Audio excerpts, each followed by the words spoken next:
ورحمة الله وبركاته.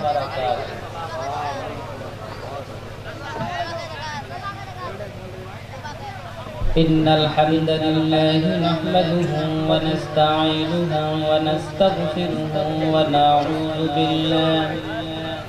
ونعوذ بالله من شرور أنفسنا ومن سيئات أعمالنا. من يهد الله فلا مضل له ومن يضلله فلا هادي له. ونشهد أن لا إله إلا الله وحده لا شريك له. ونشهد أن سيدنا وحبيبنا ومولانا محمدا عبده ورسوله الذي أرسله بالحق بشيرا ونذيرا وداعيا إلى الله بإذنه وسراجا منيرا. فقد قال الله تعالى في كلامه المجيد وفرقانه الحميد. সবাই পড়ুন আউযু বিল্লাহি মিনাশ শাইতানির রাজীম। বিসমিল্লাহির রাহমানির রহিম। ইয়া আইয়ুহাল্লাযীনা আমানু ইসতাঈনু বিস-সাবরি ওয়াস-সালাম ইন্নাল্লাহা মা'আস-সাবিরিন।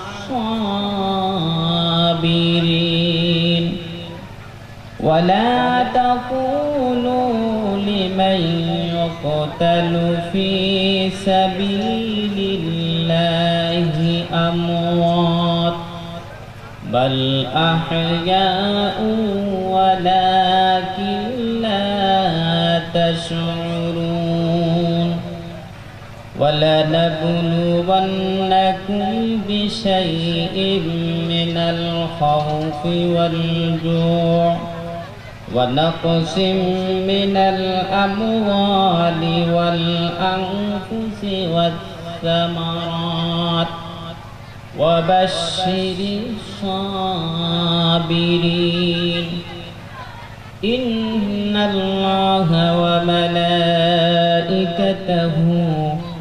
يصلون على النبي يا أيها الذين آمنوا صلوا عليه وسلموا تسليما. اللهم صل على محمد وعلى آل محمد كما صليت على إبراهيم وعلى آل إبراهيم إنك حميد مجيد.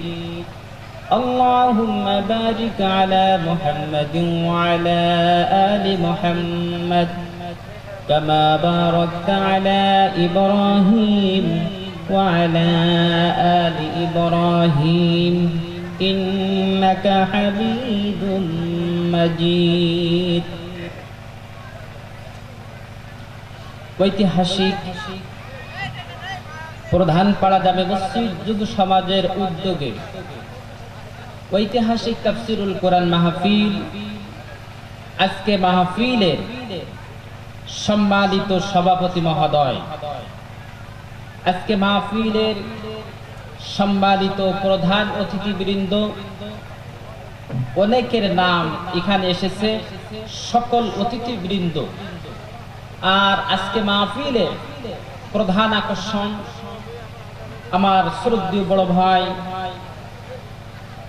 হযরতে মাওলানা মুজিবুর রহমান মাদ্দাজিল্লাহু আলী, আর সামনে উপবিষ্ট বিভিন্ন এলাকা থেকে আগত ইসলাম প্রেমিক তাওহীদ জনতা, পদ্মার অবস্থানগত মা ও বোনেরা, আমি আবার আমার অন্তরের স্থল থেকে সালাম, আসসালামু আলাইকুম ওয়া রাহমাতুল্লাহি তাআলা ওয়া বারাকাতুহু। সমস্ত প্রশংসা সেই নিখিল জাহানের রব, যে মহান আল্লাহ সুবহানাহু ওয়া তাআলা, তিনি আমাদেরকে মানুষ হিসাবে এই পৃথিবীতে সৃষ্টি করেছেন। শুধু তাই নয়, আমার এই ৫৬,০০০ বর্গমাইল ছোট্ট একটি মাতৃভূমি বাংলাদেশ, এই বাংলাদেশের প্রত্যেক ডিস্ট্রিক্টে হসপিটাল, ক্লিনিক, অনেক আমাদের মতো ভাইরা হসপিটালের ভিতরে, ক্লিনিকের ভিতরে কাতরাচ্ছে। কতক্ষণ ঠিক কিনা? ঠিক কিনা? আল্লাহ তাআলা সকল রোগ থেকে মুক্তি দিয়ে পবিত্র কোরআনে কারীমের আলোচনা শোনার জন্য যে মহান আল্লাহ পাক আমাদের আসার সুযোগ করে দিলেন, সেই জন্য সেই মহান মুনিবের রব, তারই প্রশংসা আদায় করি।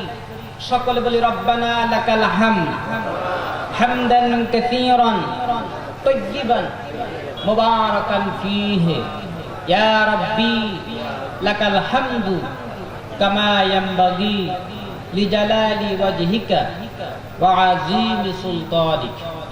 আমরা আল্লাহ পাকের প্রশংসা জ্ঞাপন করলাম। এইবার আমাদের সম্মানিত, আমাদের প্রাণ প্রিয় নেতা, বিশ্ব নেতা জনাবে মুহাম্মদ রাসূলুল্লাহ সাল্লাল্লাহু আলাইহি সাল্লামের প্রতি দরুদ ও সালাম পেশ করলাম। আল্লাহ কবুল করুক, আমরা বলি আমিন। সম্মানিত উপস্থিতি, আমি আপনাদের সম্মুখে ভূমিকা ছাড়াই সরাসরি কোরআনে কারীমের তাফসীর পেশ করব ইনশাআল্লাহ। সবাই বলেন ইনশাআল্লাহ। আপনারা তাফসীর মাহফিল শুনবেন না কিসসা কাহিনী শুনবেন? সবাই বলেন কি শুনবেন?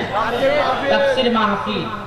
আজকে তাফসীর মাহফিল আমি আপনাদের সুদূর সাতক্ষীরা হয়ে, আপনার গতকাল কি দিনাজপুর কিলির বন্দর মাহফিল ছিল, আজকে আপনাদের এখানে, আগামী আবার যশোর রওনা করব। এইভাবে কম বেশি প্রতি রাত্রি আমাদেরকে কথা বলতে হয়, কিন্তু আপনারা তো শোনেন একবার জীবনে, নাকি বছরে একবার অথবা আশেপাশে দুই এক জায়গায়, কিন্তু আমাদেরকে প্রতিনিয়ত কথা বলতে হয়।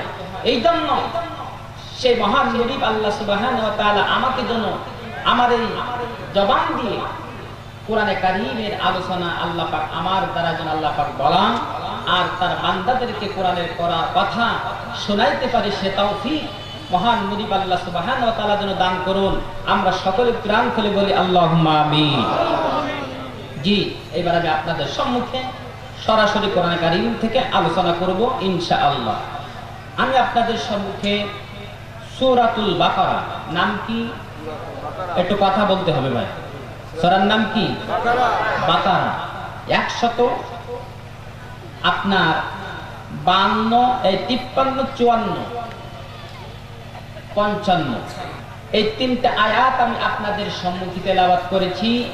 অতি অল্প সময়ের ভিতরে এই কোরআনে কারীমের কিছু দার্স, কিছু তাফসীর আমি আপনাদের সম্মুখে পেশ করব। আপনারা যদি ধৈর্য ধরে এই কোরআনে কারীমের আলোচনা শুনেন, ইনশাআল্লাহ হয়তোবা আপনার আমার জীবনে এই মাহফিলকে কিয়ামতের দিন আল্লাহ নাজাতের ওসিলা বানায় দিতে পারে।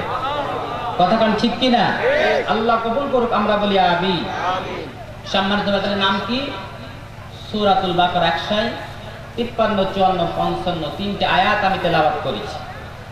এই সূরা বাকারা এটা কোরআনে কারীমের ভিতরে সর্ববৃহত্তম একটি সূরা, সর্ববৃহত্তম একটি সূরা। এই কোরআনে কারীম সূরা বাকারার ভিতরে 286টি আয়াত। কত আয়াত? 86টি আয়াত, 40টি রুকু। এই কোরআনে কারীমের 40টা রুকু আর 286টা আয়াত দিয়ে আল্লাহ সুবহানাহু ওয়া তাআলা এই সূরাটাকে সাজিয়েছেন। কন্না সুবহানাল্লাহ। আর এটা এর অধিকাংশ আয়াতগুলো আল্লাহ রাসূলের মক্কা জীবন থেকে হিজরত করে মাদানী জীবনে প্রায় সব আয়াতগুলো নাজিল হয়েছে। এই কারণে এই সূরাটির নাম মদিনা। সূরা বাকারা এর নাজিলের প্রেক্ষাপট হলো মদিনা জিন্দেগি। কন্না সুবহানাল্লাহ। এই কোরআনে কারীমের আয়াত নাজিলের প্রেক্ষাপট কারণ হলো দুইটা। কয়টা? দুইটা। প্রথম নাম্বার কারণ হলো এই কোরআনে কারীম যখন আল্লাহ তাআলা তার হাবিবের উপরে অবতীর্ণ করলেন, তখন কাফেরেরা বলল কি এই কোরআন এটা হলো মুহাম্মদ সাল্লাল্লাহু আলাইহি সাল্লামের বানানো। নাউযুবিল্লাহ বলবেন না? নাউযুবিল্লাহি মিন যালিক। ভাইরা আমার, এই কোরআন কি মুহাম্মাদের বানানো না আল্লাহর কিতাব? সবাই বলেন কার কিতাব? আল্লাহর কিতাব। আল্লাহ রাব্বুল আলামিন ছোট্ট একটি আয়াত দিয়ে কোরআনের কারীমের তিনি একটা হিদায়াত প্রাপ্ত একটি কিতাব আল্লাহ তাআলা এটা জানাই দিলেন, যালিকাল কিতাবু লা রাইবা ফীহি। ইহা এমন একখানি কিতাব, এই কিতাবের ভিতরে কোনো ভুল নাই, সন্দেহ নাই। একটু সুবহানাল্লাহ জোরে বলেন না। এই কিতাবে কি ভুল আছে? ভাইরা আমার, এখান থেকে এক সপ্তাহ একটু আগে আপনারা স্যাটেলাইট সংবাদের মাধ্যমে দেখেছেন যে নরওয়ে একটি রাষ্ট্র, খ্রিস্টান রাষ্ট্র, নাম কি? নরওয়ে। এখানে আমরা সংবাদের মাধ্যমে জানতে পেরেছি এখানে প্রতিদিন মানে খ্রিস্টানেরা তারা মুসলমান হচ্ছে। সুবহানাল্লাহ। এখন মুসলমান যখন হচ্ছে, নরওয়ের খ্রিস্টানরা তারা বলল এই মুসলমানদেরকে দমন পীড়ন নির্যাতন করে আমরা এদেরকে রোধ করতে পারবো না। মুসলমানদের সবচেয়ে শ্রেষ্ঠ কিতাবের নাম কি? সবাই বলেন নাম কি? আল কোরআন। ঘোষণা দেওয়া হলো যে এই নরওয়ে অমুক দিন অমুক তারিখে অমুক সময়ে মুসলমানদের পবিত্র কোরআনে কারীম আগুন জ্বালিয়ে পুড়িয়ে দেওয়া হবে। নাউযুবিল্লাহ বলেন সবাই, নাউযুবিল্লাহ। ভাইরা আমার, এই ঘোষণা দিয়ে যখন নরওয়ে সেই খ্রিস্টান সমস্ত ব্যারিকেড দিয়ে একটি শহরের উপকণ্ঠে যখন কোরআনে কারীমকে হাতে নিয়ে আর এক হাতে দিয়াশলাই অর্থাৎ লাইট, যেগুলো আপনার সানলাইট বলা হয়, যেগুলো আপনার এই যে বিড়ি বিভিন্ন ধরনের মানুষ ধরায়, এই লাইট নিয়ে ওই খ্রিস্টান তিনি এক হাতে কোরআন আর এক হাতে লাইট দিয়ে যখন ধরাই দিয়েছেন, কোরআনে কারীমের গায়ে আগুন দিয়েছেন, গোটা বিশ্বের মানুষ মিডিয়ায় দেখেছে। সেই নরওয়ে একজন নবমুসলিম, নাম তার হলো ইলিয়াস, সমস্ত ব্যারিকেডকে ভেঙে তিনি লাফি দিয়ে সেই খ্রিস্টানের বুকে লাথি মেরে কোরআনে কারীম ছিনাই নিয়েছে। সুবহানাল্লাহ বলবেন না? তাকে গোটা মুহূর্তের ভিতরে সারা বিশ্বে ভাইরাল হয়ে গেছে। সুবহানাল্লাহি বিহামদি। সুতরাং সারা বিশ্বের মানুষ তারা প্রমাণ করতে চাইছিল যে কোরআনের গায়ে আমরা আগুন ধরাই দিতেছি, এখন যদি মুসলমান তোমরা নতুন করে হও তোমাদেরকে এরকম আগুন দিয়ে পোড়ানো হবে। কতক্ষণ ঠিক কিনা? সুতরাং আল্লাহ রাব্বুল আলামিন বলেন, ইন্না নাহনু নাযালনা যিকরা ওয়া ইন্না লাহু লাহাফিজুন। এই কোরআন নাযিল করেছেন সেই আল্লাহ, আর এবং এর সংরক্ষণের দায়িত্ব আল্লাহ রাব্বুল আলামিন নিজেই নিয়ে হাতে নিয়েছেন। প্রমাণ করলো হিরো অদ্দা সারা বিশ্বে ভাইরাল হয়ে গেল। ইলিয়াস তার নাম। তিনি বললেন, আমার শরীরে এক বিন্দু রক্ত থাকাকালীন আল্লাহর কোরআন কি আমি খ্রিস্টানদের হাতে পদধরিত আগুন লাগাইতে দেব না। সুবহানাল্লাহ বলেন। ভাইরা আমার, এই কোরআনের উপরে অনেক নির্যাতন সে আল্লাহ তাআলার রাসূল সাল্লাল্লাহু আলাইহি সাল্লাম থেকে শুরু করে আজ পর্যন্ত কোরআনকে মিথ্যা প্রতিপন্ন করার জন্য কত ষড়যন্ত্র চক্রান্ত, সব ষড়যন্ত্র সব চক্রান্ত আল্লাহ পাক বানচাল করে দিয়েছেন। সুবহানাল্লাহ। ভাইরা আমার, এটা হলো একটি প্রেক্ষাপট। ভাইরা আমার, তাফসীর মারিফুল কোরআন থেকে শোনাচ্ছি, রাইসুল মুফাসসিরিন আব্দুল্লাহ ইবনে মাসউদ রাদিয়াল্লাহু তাআলা আনহু বলেন, কোন বান্দা যদি ইশার নামাজ পড়ে সূরা বাকারার প্রথম 4টি আয়াত আর আয়াতুল কুরসির 3টি আয়াত আর সূরা বাকারার শেষের 4টি আয়াত যদি 3টা আয়াত যদি কোন বান্দা তেলাওয়াত করে, আল্লাহ তাআলার রাসূল সাল্লাল্লাহু আলাইহি সাল্লামের সাহাবী হযরত আব্দুল্লাহ ইবনে মাসউদ রাদিয়াল্লাহু তাআলা আনহু বলেন, ওই ঘরে সারা রাত কোনো চোর প্রবেশ করতে পারবে না। ফজিলাত আছে না নাই? কোরআন হলো এমন একটি কিতাব, এই কিতাবের ভিতরে সবটাই আছে, কিন্তু হতভাগ্য পড়া কপাল মুসলমান আমরা কোরআনের ধারে আসতে চাই না। আব্দুল্লাহ ইবনে মাসউদ রাদিয়াল্লাহু তাআলা বলেন, কোন মানুষ যদি সূরা বাকারার প্রথম 4টি আয়াত, আয়াতুল কুরসির 3 আয়াত, সূরা হাশরের, সূরা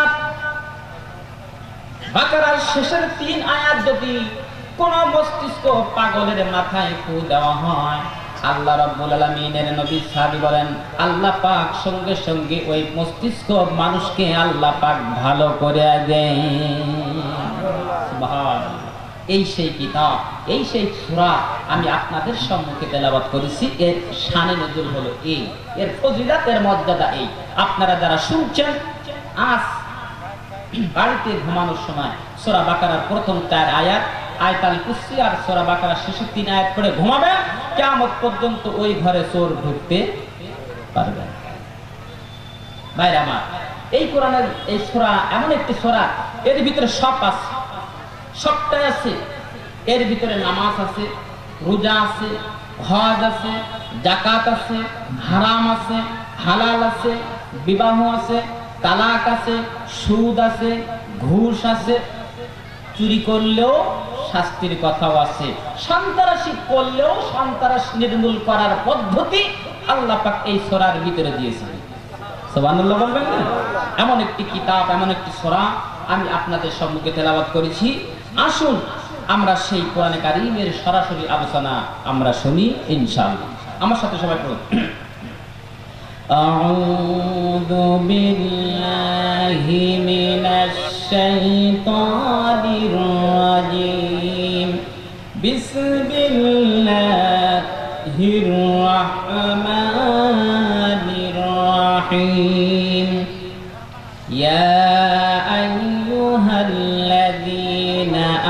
আমানুস্তাঈনু বিস-সাবরি ওয়াস-সালাহ ইন্নাল্লাহা মা'আস-সাবিরিন। আল্লাহ পাক বলছেন, ইয়া আইয়ুহাল্লাযীনা আমানুস্তাঈনু বিস-সাবরি ওয়াস-সালাহ। হে ঈমানদারগণ। কারা? ঈমানদারদেরকে আল্লাহ বলছেন, ও ঈমানদারেরা, ও হে বিশ্বাসীগণ, ইস্তাঈনু বিস-সাবর, তোমরা ধৈর্য সালাতের মাধ্যমে আল্লাহর কাছে সাহায্য চাও। সবরের মাধ্যমে কার কাছে? আল্লাহর কাছে। ইন্নাল্লাহা মা'আস-সাবিরিন, নিশ্চয় আল্লাহ তাআলা সবরকারী ধৈর্যশীল বান্দাদেরকে আল্লাহ পছন্দ করে। সুবহানাল্লাহ বলবেন না? কারা? তারা সবর করে, ধৈর্য ধারণ করে। এখন সময় বেশি সময় পাবো না আমি, এজন্য সংক্ষেপে কিছু আমি আপনাদেরকে টাচ দিতেছি। এই সবর গোটা কোরআন শরীফ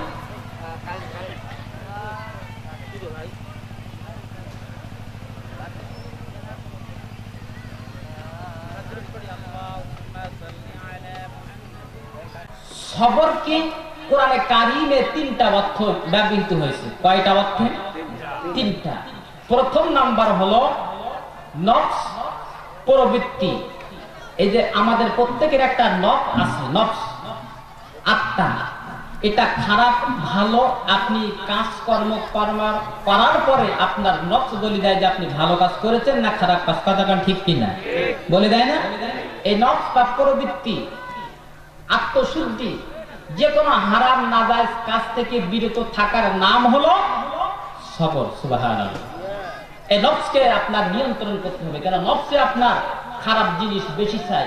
যখন খারাপ জিনিস নফসে বলবে যে এখন শীতকাল, ফজরের নামাজ পড়া যাবে না, একটু আরেকটু পরে উঠবো, এইভাবে লেপের ভিতরে, কম্বলের ভিতরে ঘুমটা যারা আরাম করে পড়ে, ওই যে নফস তার বলে যে না উঠি, আবার নফস বলে না একটু দেরি করি। কথাটা ঠিক কিনা? এই সময় নফসকে, শয়তানি কুমন্ত্রণাকে দূরীভূত করে দিয়ে আপনি সঙ্গে সঙ্গে খাড়াই দাঁড়িয়ে যাবেন, উজু করে ফজরের জামাতের সাথে সালাত আদায় করবেন। ওই নফস, শয়তান আপনার কাছ থেকে দূর হয়ে যাবে। সুবহানাল্লাহ।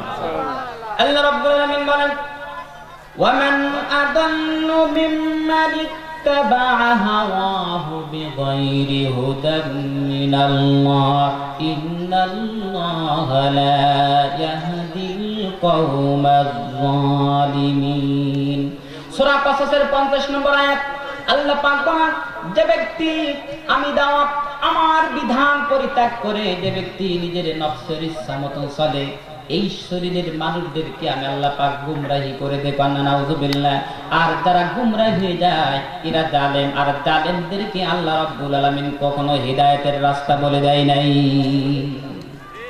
নফস এই নফসকে আপনার কন্ট্রোল করতে হবে এইজন্য সবরের প্রথম গুণ হলো নফসকে নিয়ন্ত্রণ করা এর হলো কোরআনে কারিমের শিক্ষা দুই নম্বর শিক্ষা হলো এই নফসকে ইবাদতের মধ্যে নিজেকে আনুগত্য করা নফসকে ইবাদতের মধ্যে হালাল পন্থায় যে সমস্ত কাজ আছে এই কাজে নিয়ন্ত্রণ করা এই নফসকে সেই কাজে খাটানোর নাম হলো সবর দুই নম্বর এবার তিন নম্বর হলো সবরে তিন নম্বর গুণ থাকবে ইমানদারদের সেই গুণটা হলো যে কোনো মুহূর্তে শত বিপদ জেল জরিমানা ফাঁসি যাই হোক সেই ক্ষেত্রে আপনাকে ধৈর্য ধারণ করে থাকা ওঠাল টিকে থাকার নাম হলো সবরের তিন নম্বর গুণ সুবহানাল্লাহ তাহলে বোঝা যাচ্ছে সুখ দুঃখ যা কিছু আসে সব কার পক্ষ থেকে আসে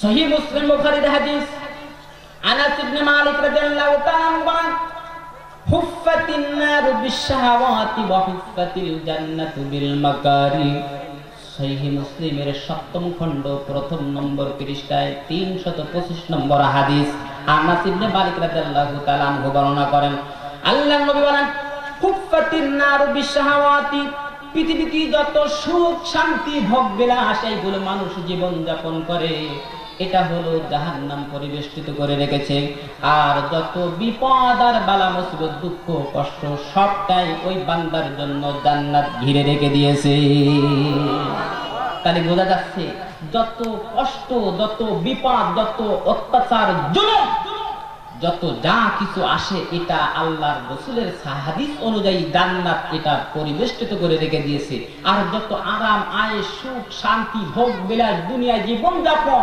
সেটা হলো জাহান্নাম পরিবেষ্টিত করনা নাউযুবিল্লাহ তাহলে প্রথম সবর করতে হবে ধৈর্য সালাতের মাধ্যমে ভাইরা আমার সালাতের মাধ্যমে কিভাবে ধৈর্য ধারণ করবেন ইবনে মাজাহের ভিতরে এসেছেন আমার আপনার প্রিয় নবী মুহাম্মদ সাল্লাল্লাহু আলাইহি সাল্লাম তিনি যখন মদিনার 12.5 লক্ষ বর্গ মাইলের প্রেসিডেন্টের দায়িত্ব পেলেন বাইরে আমার হাদিস শরীফ থেকে শোনাচ্ছি আল্লাহর নবী যখন রাষ্ট্র কার্য পরিচালনা করতেন অনেক সময় তিনি চিন্তিত হতেন হতাশাগ্রস্ত হয়ে যেতেন অনেক সময় তিনি বিভিন্ন ধরনের সম্মুখীন হতেন আল্লাহর নবী মুহাম্মদ সাল্লাল্লাহু আলাইহি সাল্লাম তিনি যখন বিপদের সম্মুখীন হতেন সঙ্গে সঙ্গে তিনি নামাজে দাঁড়িয়ে যেতেন সুবহানাল্লাহ আল্লামা ভাইরা আল্লামা ইবনে কাসির রাহমাতুল্লাহ তাফসীর ইবনে কাসির থেকে শোনাচ্ছি তিনি বলেন ইজা হাজানাহু আমারা ফাসা ইলা সালাত বিশ্বনবী যখন দুশ্চিন্তাগ্রস্ত হতেন সঙ্গে সঙ্গে তিনি নামাজে দাঁড়িয়ে যেতেন আর দাঁড়িয়ে যাওয়ার সাথে সাথে তার সব দুঃখ কষ্টগুলো আল্লাহ পাক দূর করে দিয়ে দিতেন আর আমরা নামাজে দাঁড়িয়ে তাকাই দেখি মসজিদের কতটা ফ্যান আছে কতক্ষণ ঠিক কিনা এদিকে ওদিকে তারা তাকাতাকি করি নামাজের ভিতরে একবার এক মসজিদে আসরের নামাজ এখন আসরের নামাজ শেষের পরে ইমাম সাহেব 3 রাকাত পড়েছে কয় রাকাত আসরের নামাজ কয় রাকাত 4 রাকাত এখন মুসল্লিরা কেউ বলতে পারে না যে 3 রাকাত কি 4 রাকাত কি 2 রাকাত এখন এই নিয়ে একটা সমালোচনা ঝড় উঠছে হঠাৎ করে একজন বলছে যে আমি সঠিক তথ্য দিতে পারি আজকে নামাজ 3 রাকাতই হয়েছে কয় রাকাত 3 রাকাত তাহলে আপনি ভাই 3 রাকাত কি করে বুঝলেন আমি বুঝলাম এই কারণে আমার বাজারের দোকান 4টা আমি আসরের নামাজে যখন দাঁড়াই 4 দোকানের হিসাব করি আজকে 3 দোকান পর্যন্ত শেষ বাকি আছে 1 দোকান তাহলে নামাজ 3 রাকাতই হয়েছে কথা বুঝছেন এই রকম নামাজ এটা ইসলামে কবুল হবে না এই রকম যখন আপনি রাসূল সাল্লাল্লাহু আলাইহি ওয়াসাল্লামের সাহাবীরা যখন আল্লাহর নবীর সাহাবীরা বর্ণনা করেন আমাদের যখন একদিন 2 দিন খাদ্যর কোনো আহলে সুফার ভিতরে আমরা থাকতাম খাদ্যর কোনো ব্যবস্থা থাকতো না আমরা বিশ্ব নবীর সঙ্গে সঙ্গে নামাজে দাঁড়িয়ে যেতাম আল্লাহ রাব্বুল আলামিন আমাদের সব খোদাগুলো দূরীভূত করে দিয়ে দিতেন সুবহানাল্লাহ এইরকম নামাজ আমরা চাই, চাই কি চাই না? কথা বলে চাই কি চাই না? না নামাজের দ্বারাই হিসাব করবে, কয়টা ফ্যান, কয়টা এসি, এইরকম এদিকে ওদিকে তাকাতাকি করে। সম্মানিত ভাই, আমি ওই বিষয়ের উপরে আলোচনা করব না। এই জন্য নামাজ পড়তে হবে সবর এবং ধৈর্যের মাধ্যমে। যেই নামাজ সবর এবং ধৈর্যের মাধ্যমে আপনি আদায় করতে পারবেন, ওই নামাজ আল্লাহর দরবারে কবুল হয়ে যাবে। ভাইরা আমার, আল্লাহর নবীজি কথা বলুন। ভাইরা আমার, আমরা নামাজে প্রত্যেক রাকাতে কোন সূরাটা পড়ি ভাই? সবাই বলেন আরো জোরে, সূরাতুল ফাতিহা। আচ্ছা, ফাতিহা শব্দের 19টা অর্থ আমার কাছে আছে। কয়টা অর্থ? 19টা অর্থ আছে, তাফসীর থেকে শোনাচ্ছি। প্রথম নাম্বার অর্থ হলো সূরাতুশ শিফা। সূরাতুশ শিফা রোগ নিরাময়ের সূরা। তারপরে সূরাতুদ দুআ, সূরাতুদ দোয়া। এই সূরাটা হলো দোয়া। কেমনে দোয়া ভাইরা আমার? আপনি যখন নামাজে দাঁড়াবেন, আউযু বিল্লাহ বিসমিল্লাহ শুরু করেন। আপনি যখন একাকী নফল সুন্নাত নামাজ আদায় করবেন, আপনি যখন বলবেন আলহামদুলিল্লাহি রাব্বিল আলামিন, সবাই জানেন, সবাই পড়েন আলহামদুলিল্লাহি রাব্বিল আলামিন, জানেন তো সবাই? ভাইরা আমার, সংক্ষেপে বলতেছি। আব্দুল্লাহ ইবনে মাসউদ হাদিস দ্বারা বর্ণনা করেন, কোন বান্দা যদি নামাজে দাঁড়িয়ে বলে আলহামদুলিল্লাহি রাব্বিল আলামিন, আল্লাহ পাক সেই বান্দার সাথে আর আল্লাহর সাথে কথোপকথন হয়। আল্লাহ পাক তিনি বলেন হামিদানি আব্দি, সুবহানাল্লাহ, আমার বান্দা আমার প্রশংসা করলো। বান্দা যখন বলে আর রহমানুর রহিম, আল্লাহ তখন বলে ইসনা আলাই আব্দি মালিক ইয়াউমিদ্দিন মাসনা আলাই আব্দি। যখন বান্দা নামাজে দাঁড়িয়ে বলে ইয়াকা না'বুদু ওয়া ইয়াকা নাস্তাঈন, এই কথা যখন বান্দা বলে, বান্দা বলার সাথে সাথে আল্লাহ পাক তার সাথে কথা বলে, কথোপকথন করে। আল্লাহ পাক বলেন কাসসামতুস সালাতা বাইনি ওয়া বাইনা আবদি নিসফাইনি ওয়া লিআবদি মা সাআলাক, সুবহানাল্লাহ। আল্লাহ পাক বলেন আমি আর আমার বান্দার মধ্যে নামাজ অর্ধেক অর্ধেক করে ভাগ করে নিয়ে নিলাম। কত সুন্দর কথা, আল্লাহর সাথে দোয়া। আর আমরা পড়ে আলহামদুলিল্লাহ রাব্বিল আলামিন রহমানির রহিম, একদমই সূরা ফাতিহা শেষ। আল্লাহর সাথে কথা, আল্লাহ বলবে যে কার পাল্লায় পড়ল, আমার সাথে ঝগড়া করছে নাকি? এইরকম নামাজ পড়বেন। নামাজে তাআজিল আর কান, এই জন্য সবর এবং ধৈর্যের মাধ্যমে নামাজ পড়বেন, সেই নামাজ আল্লাহর দরবারে কবুল হয়ে যাবে। আর আপনার জীবনের যদি একটা রাকাত নামাজ আল্লাহর দরবারে কবুল হয়ে যায়, আল্লাহ পাক আপনাকে কোনোদিন জাহান্নামে দেবে না। সুবহানাল্লাহ জোরে বলেন না? ভাইরা আমার, সবরের মাধ্যমে ধৈর্য ধারণ করতে হবে। আল্লাহ রাব্বুল আলামিন সবর সম্পর্কে এবার বলেন ইয়া আইয়ুহাল্লাযীনা আমানু সুবিরু ওয়া সাবিরু ওয়া রাবিতু ওয়াত্তাকুল্লাহা লাআল্লাকুম তুফলিহুন। সূরাতুল আলে ইমরান 3 নম্বর সূরা, 4 নম্বর পারা, 15 পৃষ্ঠার একেবারে 15 নম্বর লাইন, 200 নম্বর আয়াত আর 20 নম্বর রুকু। স্পষ্ট তাফসীর ইবনে কাসির থেকে শোনাচ্ছি। আল্লাহ পাক বলেন ইয়া আইয়ুহাল্লাযীনা আমানু সাবিরু ওয়া সাবিরু, হে ঈমানদারেরা তোমরা ধৈর্য ধারণ করো আর বাতিল শক্তির বিরুদ্ধে তোমরা ঐক্যবদ্ধ হও, সুদৃঢ় থাকো আর হক খেদমতের জন্য তোমরা উঠে পড়ে লেগে থাকো আর আল্লাহকে ভয় করো, তাহলে তোমরাই হবে সফল কাম। সুবহানাল্লাহ। কয়টা গুণ ভাই? 2টা গুণের কথা বলা হয়েছে এখানে। আল্লাহ পাক বলছে তোমরা সবর করো, ধৈর্য ধারণ করো আর বাতিল শক্তির বিরুদ্ধে 2 হাত দিয়ে প্রতিহত করে। কথা কার? আল্লামা ইকবাল বলছেন বাতিল সে দম ওয়ালে আয়া সমা नहीं हम सबर कर है जे तू इम्तिहान हमारा। আল্লাহু আকবার। আর ধরে কান আল্লাহু আকবার। আমরা বাতিলের সামনে মাথা নত করার জাতি মুসলমান নয়। কথা কোন ঠিক কি না? এই মুসলমান সিংহের পুরুষ এরা পৃথিবীর কোন মানবহীনতার কাছে মাথা নত করবে না, একমাত্র মাথা নত করবে আমার স্রষ্টা আল্লাহ পাকের দরবারে। কথা কোন ঠিক কিনা? ভাইরা আমার, আল্লাহর নবীর সাহাবী রাসূল হোসেন আব্দুল আব্বাস বলেন, মান আ'ানা যালিমান বিবাতিলিন লিদাতা বিল হাক্কি ফাকাদ ওয়ারিয়া মিনহু যিম্মাতুল্লাহি ওয়া যিম্মাতু রাসূলিল্লাহ। যে ব্যক্তি কোন বাতিল পন্থীকে সাহায্য করলো আর তাকে সার্বিক সহযোগিতা করলো, যে কোন পন্থায় বাতিলকে যারা সাহায্য করলো, সহযোগিতা করলো, ফাকাদ বারিয়া মিনহু যিম্মাতুল্লাহি ওয়া যিম্মাতু রাসূলিল্লাহ, ওই ব্যক্তি আল্লাহ এবং তার রাসূলের খাতার থেকে, দপ্তরের থেকে নাম কাটা হয়ে গেল। নাউযুবিল্লাহ। বাতিলের সাহায্য এটা আমাদেরকে খেয়াল করতে হবে সম্মানিত ভাইরা। এই জন্য বাতিলের বিরুদ্ধে আমাদেরকে ঐক্যবদ্ধ হতে হবে, আর হক খেদমত করার জন্য আমাদেরকে উঠে পড়ে লেগে থাকতে হবে। এই আয়াতের শিক্ষা।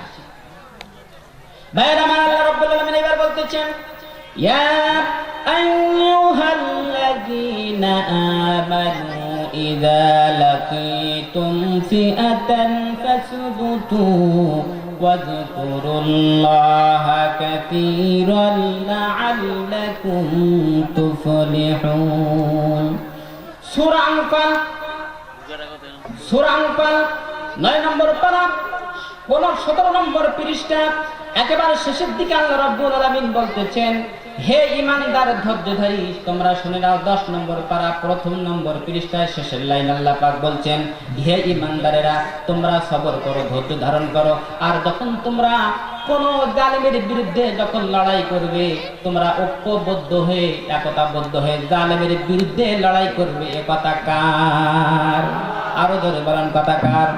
আল্লাহ পাক বলেন, وَأَطِيعُوا اللَّهَ وَرَسُولَهُ وَلَا تَنَازَعُوا فَتَفْشَلُوا وَتَذْهَبَ رِيحُكُمْ وَاصْبِرُوا।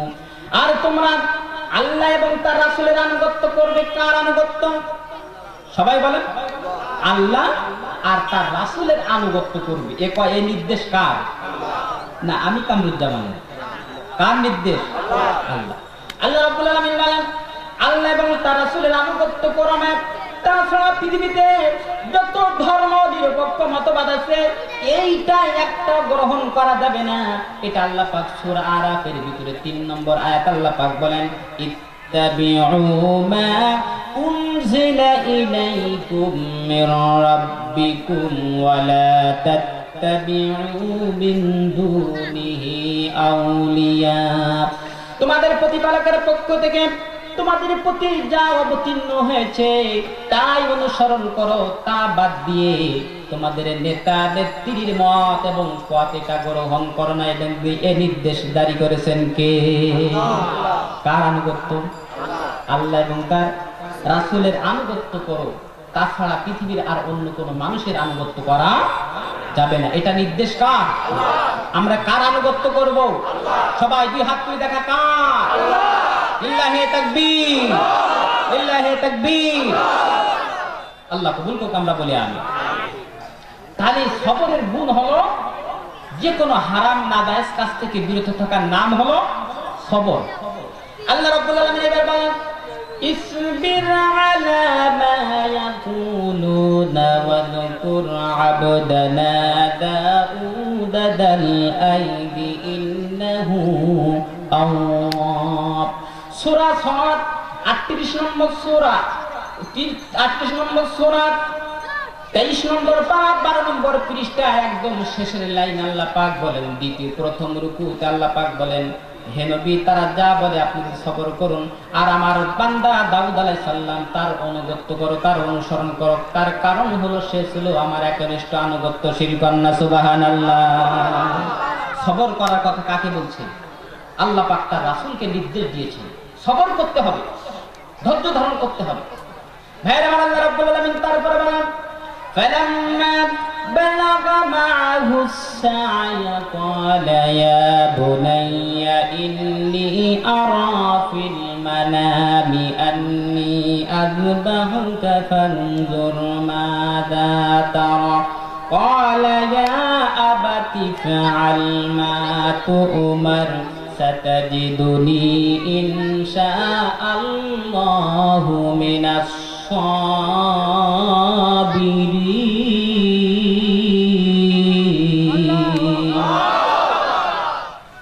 ভাইরা আমার, সূরা সাফফাত 23 নম্বর পারা 8 নম্বর পৃষ্ঠার একেবারে 10 নম্বর লাইনে আল্লাহ পাক জাতির পিতার নাম কি?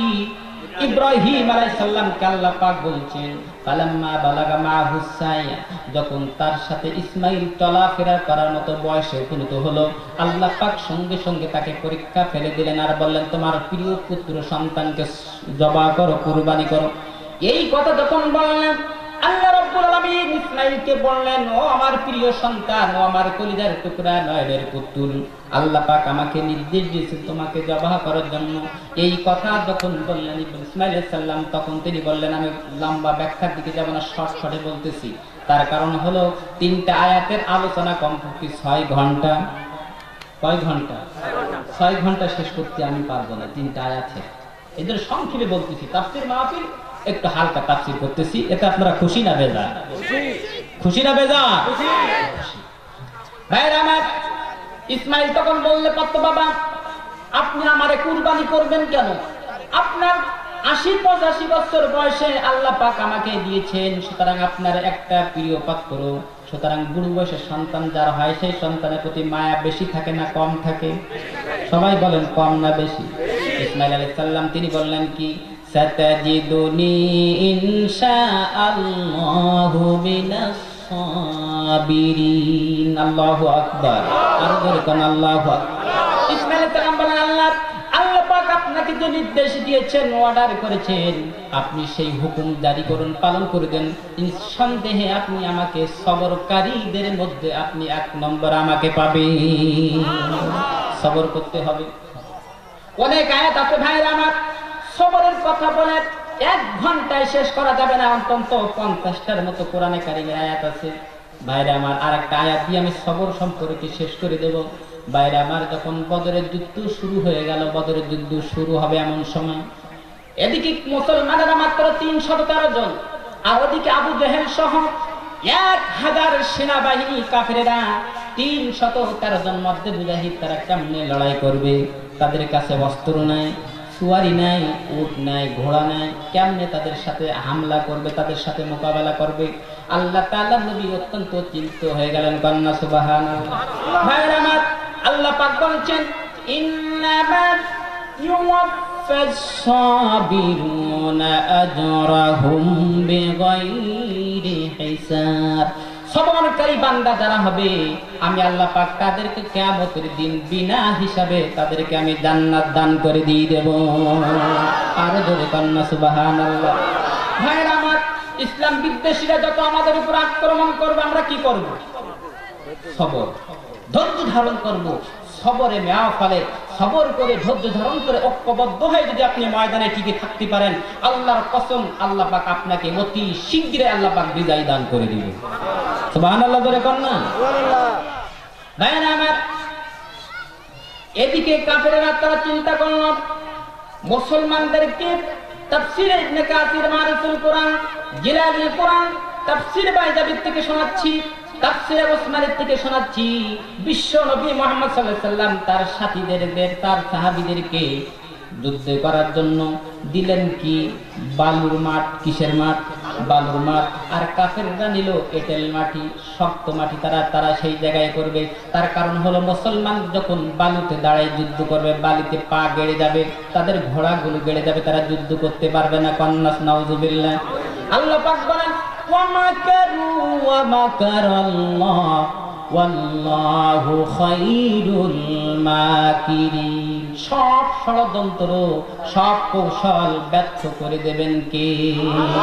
আল্লাহ। ভাইরা আমার, বিশ্ব নবীজি তাফসীরের থেকে শোনাচ্ছি, আল্লাহ নবীজি চোখের পানি ছেড়ে দিয়ে কাঁদতেছেন। আল্লাহ পাক বলেন, নবীজি আপনি কাঁদবেন না, আপনাকে তারা বালুর মাঠ দিয়েছে, ওই জায়গায় তারা যুদ্ধ করতে আপনি পারবেন না, এই তারা চক্রান্ত করেছে, কিন্তু সব চক্রান্ত বানচাল করে দেব আমি। সুবহানাল্লাহ।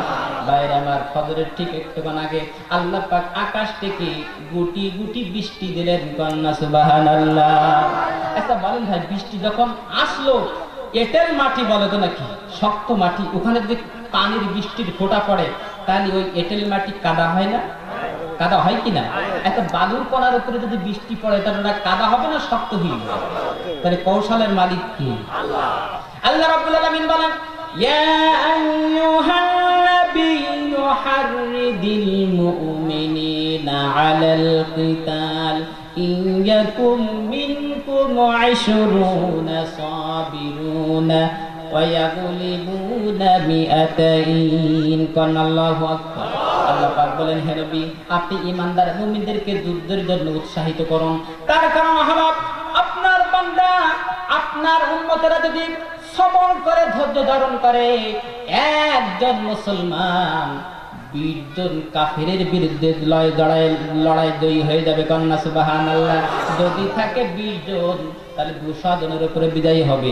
আর 100 জন যদি মুসলমান থাকে 1000 কাফেরের বিরুদ্ধে আল্লাহ পাক বিজয় দান করে দিয়ে দেবে। আরো জোরে কন্যা সুবহানাল্লাহ। আচ্ছা, এই বিজয়টা দিবে কিসের কারণে? সবর। কোরআনে মনে আছে তো ভাই? সবর, সবর, ধৈর্য। ভাইরা আমার, একটা হাদিস শোনাচ্ছি।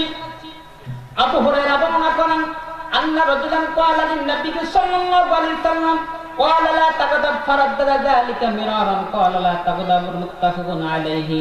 বুখারীর 7ম খণ্ডের ভিতরে এসেছে। হযরত আবু হুরায়রা রাদিয়াল্লাহু তাআলা আনহু বর্ণনা করেন, এক ব্যক্তি এসে প্রশ্ন করলেন, ইয়া রাসূলুল্লাহ, আপনি আমাকে কিছু উপদেশ দিন। কি করেন? আমাকে উপদেশ দিন। আল্লাহ রাসূল সাল্লাল্লাহু আলাইহি ওয়াসাল্লাম বলেন, ক্বালা লা তাগদাব ফারাদ্দাদা যালিকা মিরারান। ও আমার নবমুসলিম সাহাবী, তুমি রাগ করবে না। সাহাবী বারবার বলে, ইয়া রাসূলুল্লাহ, তারপরে কিছু উপদেশ দেন, তারপরে কিছু উপদেশ দেন। আল্লাহ নবী ততবার বারবার বলতে লাগলো, তুমি রাগ করবে না, ধৈর্য ধারণ করবে। এই আমলটা যদি করতে পারো, কিয়ামতের দিন বিনা হিসাবে আল্লাহ তোমার জান্নাত দান করে দিয়ে দেবে। পারবেন ভাই? রাগ কন্ট্রোল করতে পারবেন তো? না হঠাৎ করে মাথা গরম হয়ে একজনের ঘাড়ের উপরে দেবেন চালিয়ে নাকি?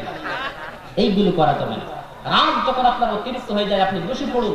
বসে না পড়লে যদি রাগ কন্ট্রোল না হয়, শুয়ে পড়ুন। আল্লাহ রাসূল বলেন, শুয়ে পড়ার সাথে সাথে আল্লাহ পাক তার রাগ নিবারণ করে দিয়ে দেবে। তাহলে সবরের দ্বিতীয় গুণ, প্রথম সবর করতে হবে, ধৈর্য ধারণ করতে হবে, ঐক্যবদ্ধ হয়ে ইসলামের পক্ষে কাজ করতে হবে। যদি কাজ করে যেতে পারেন, আল্লাহ পাক আপনাকে ইন্নামা ইউসাবিরুনা আজরাহুম, কিয়ামতের দিন আল্লাহ আপনাকে হিসাব সবর করে দিবেন। হিসাব আল্লাহকে মাফ করে দিবেন, আর এর বিনিময়ে আল্লাহ তাআলা আপনাকে জান্নাত দান করে দিবেন। আল্লাহ রাব্বুল আলামিন বলেন, ومن يطع الله والرسول فأولئك مع الذين أنعم الله عليهم من النبيين والصديقين والشهداء والصالحين।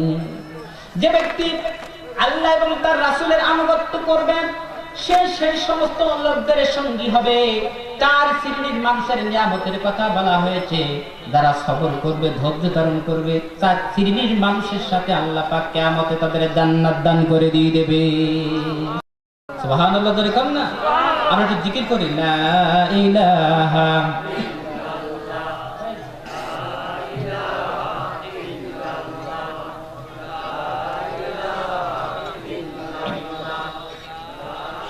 لا إله إلا الله لا إله إلا الله محمد رسول الله صلى الله عليه وسلم।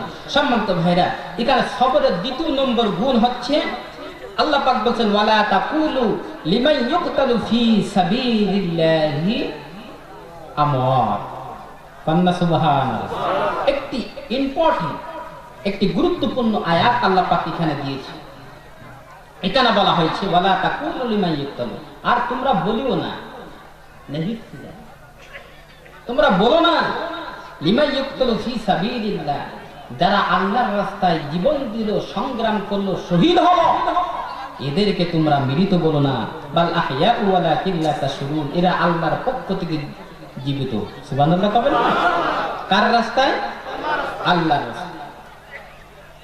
ভাইরা আমার, আবার এই শাহাদাত, এই জিহাদ ফি সাবিলিল্লাহ, এটা আমাদের দেশে আবার কিছু শ্রেণীর মানুষ আছে, তারা এটাকে আবার অপব্যাখ্যা করে।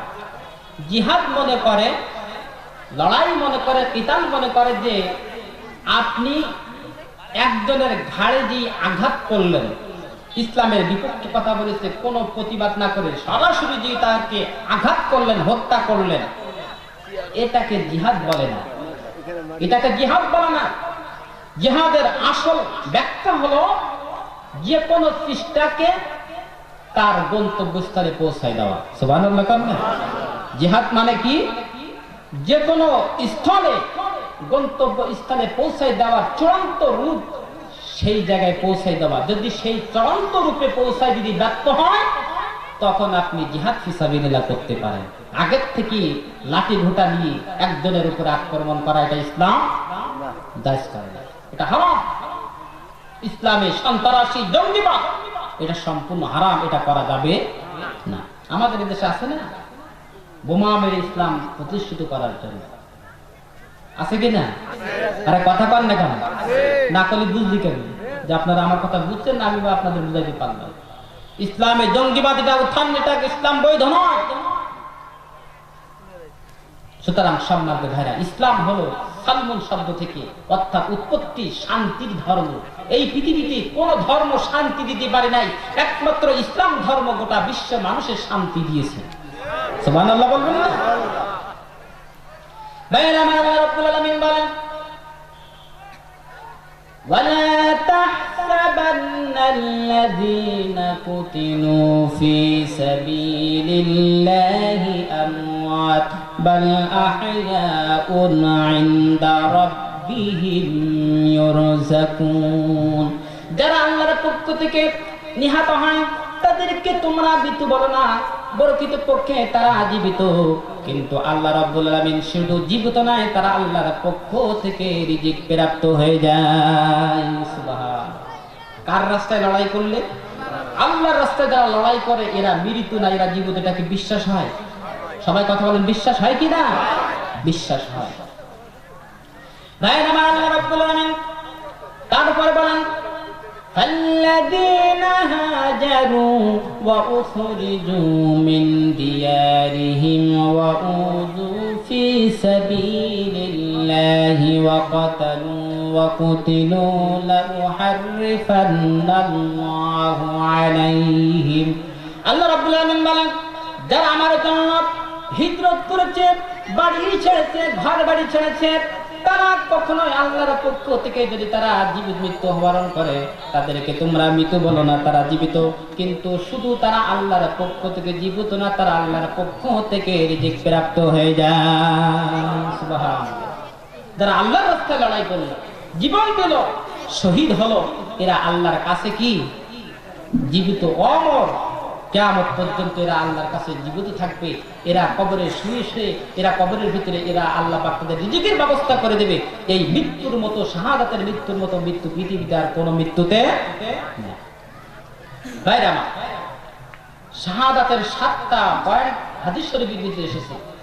কোন মানুষ যদি রোগে আক্রান্ত হয়ে বিছানায় শুয়ে শুয়ে যদি মারা যায়, ক্যান্সার আক্রান্ত হয়ে, আল্লাহ রাসূল বলেছেন, আত-তাউলা লিশ-শাহাদাতিল্লাহ কুল্লি মুসলিমিন, পেলে রোগ, বিভিন্ন রোগ ব্যাধি থেকে যারা মারা যাবে এদেরকে আল্লাহ তাআলা শাহাদাতের মর্যাদা দান করবে। সুবহানাল্লাহ বলেন না? ভাইরা আমার, এই শহীদ মৃত্যু আল্লাহর কাছে এত প্রিয়, এত মর্যাদাবান। এই শাহাদাতের মৃত্যু যারা একবার জীবনে ভক্ষণ করবে, আল্লাহ রাব্বুল আলামিন বললেন, যেমন একটা পিঁপড়া কাটলে যেমন যন্ত্রণা, এর চাইতেও আরো ছোট যন্ত্রণা শাহাদাতের মৃত্যুতে আল্লাহ দান করে দিয়ে দেবে। ভাইরা আমার, মরতেই হবে যখন শহীদি মরণ দিও আমাকে। সবাই বলেন, মরতেই হবে যখন শহীদি মরণ দিও আমাকে। শাহাদাত জামি,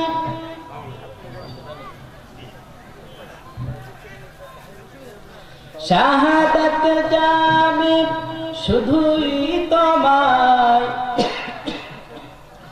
এমন মৃত্যু দিও চোখ বুঝে যেন দেখি তোমাকে। মরতেই হবে যখন শহীদি মরণ দিও আমাকে। দিকে কোন লা ইলাহা ইল্লাল্লাহ, লা ইলাহা ইল্লাল্লাহ,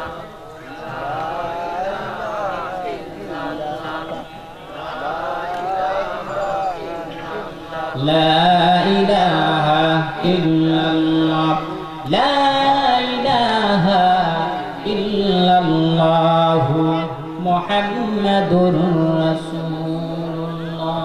ভাইরা আমার, যে কথা বলছিলাম, দ্বিতীয় নম্বর পয়েন্ট হলো কি, যে সবর করার পরে ধৈর্যের মাধ্যমে তারা আল্লাহর দ্বীন কায়েমের জন্য ঐক্যবদ্ধ হয়ে আল্লাহর জমিনে আল্লাহর দ্বীনের জন্য যারা সংগ্রাম করে, লড়াই করে যারা জীবন দেয়, এদেরকে আল্লাহ পাক বলেছেন এরা শাহাদাতের মর্যাদা পাবে, কিয়ামতের ময়দানে বিনা হিসাবে জান্নাতে যাবে। কেমন জান্নাতে যাবে?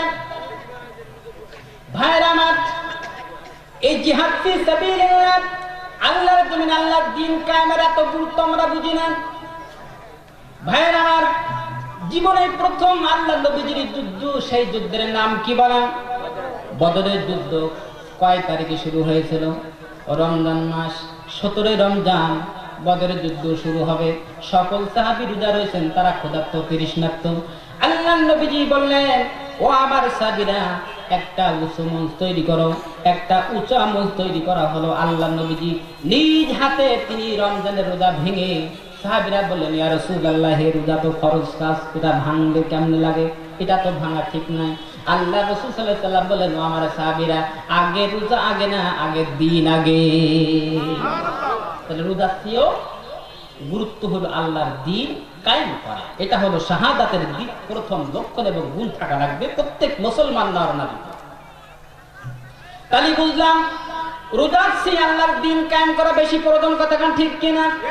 ভাইরা আমার, আল্লাহ রাসূলের একজন সাহাবী জীবনে কোনোদিন এক ওয়াক্ত নামাজ পড়ে নাই, একটা ভালো কাজও করে নাই, কিন্তু সেই লোকটি জান্নাতি কন্যা। সুবহানাল্লাহ। কোন কারণে?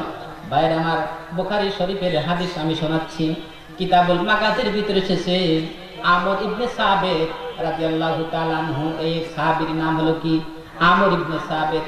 তিনি উহুদের যুদ্ধ বাকি আছে মাত্র 3 দিন। কয় দিন? 3 দিন বাকি। হযরত জাবের বলেন, ইয়া রাসূলুল্লাহ, আমর ইবনে সাবেত যদি সে ইসলাম কবুল করে আর আমাদের দলের ভিতরে আসে, আমাদের মনোবল আরো চাঙ্গা হয়ে যাবে। ইয়া রাসূলুল্লাহ, আমর বিন সাবেতের কাছে আপনি কলমার দাওয়াত দিন। আল্লাহর নবী মিসকে হাসলেন। হাসতে হাসতে সকালবেলা ফজরের নামাজ পড়ে রওনা দিলেন। আমর ইবনে সাবেতের বৃদ্ধা মা তখন জীবিত আছে। আমর ইবনে সাবেত রাদিয়াল্লাহু তাআলা আনহু তিনি ঘরের ভিতরে ঘুমানো। এমন সময় বিশ্ব নবীর বাড়িতে প্রবেশ করলেন।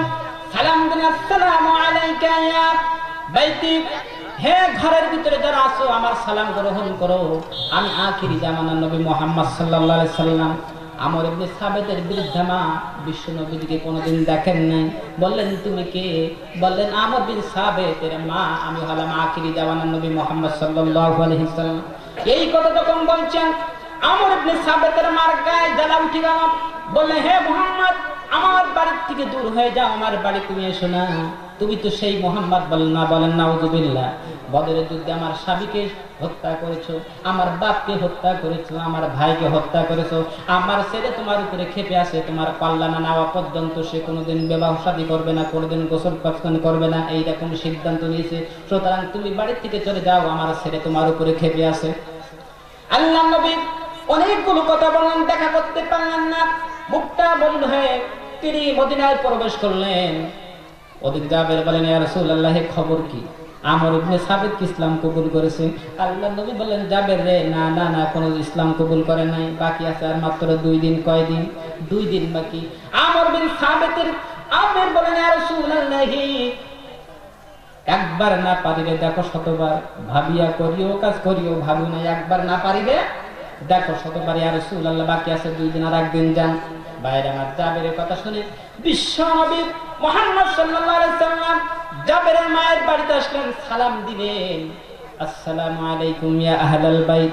এই সালামের কথা যখন বিশ্ব নবীজির জবান থেকে শুনলেন, আমর বিন সাবেতের মায়ের কলিজা ঠান্ডা হয়ে গেল। ঠান্ডা করার মালিক কি? আমাদের দেশে এখন ভাই সালাম দেয় না। আগে ছোটবেলায় আমরা যখন মাদ্রাসায় যেতাম তখন হুজুরদেরকে দেখে কত কদর করতাম, সালাম দিতাম, হুজুরদেরকে ডেকে কত হাদিয়া তহফা দিতাম। তাই যদি মনে করেন যে হুজুর হাদিয়া চাচ্ছেন না, এটা আগে হতো, বলেন ঠিক কিনা? তখন আর এই কদরগুলো নাই। আস্তে আস্তে কিয়ামতের নিকটবর্তী তো। ভাইরা আমার, আল্লাহ রাসূল বলেছেন তাসলিমাল খাসা ওয়া ফুজিতার হাত্তা তুইনাল মারা, কিয়ামতের আগে 5টা জিনিস মানুষের ভিতরে ব্যাপক আকার ধারণ করবে। 1 নম্বর হলো বিশিষ্ট মানুষদেরকে সালাম দেওয়া হবে, মুখ চিনি চিনি সালাম দেওয়া হবে। এই কথা কোন বাস্তবে খাটছে নাকি? ক্ষমতা যখন থাকে সালাম পাওয়া যায়, ক্ষমতার থেকে একটু দূরে গেলে আর সালাম দেয় না, কথা কোন ঠিক কিনা? এটা কিন্তু মুসলমানদের রীতি নাই। মুসলমানের সাথে যতবার সাক্ষাৎ হবে আসসালামু আলাইকুম ওয়া রাহমাতুল্লাহি ওয়া বারাকাতুহু। ভাইরা, তার উপর হলো আপনার উপরে শান্তি বর্ষিত হোক। আল্লাহ নবী যখন সালাম দিলেন আমর বিন সাবিতের বিরুদ্ধে মা তখন মনে মনে ভাবলেন, আরে এত সুন্দর বান তো জীবনে কোনোদিন শুনিনি। মনটা নরম করেছেন কে? ইন্নাকা লা তাহদি মান আহবাবতা, ও নবী যাকে ইচ্ছা আপনি হিদায়াত করতে পারেন না। হিদায়াতকারীর মালিক হলেন কে? আল্লাহ। আর দরবার কে?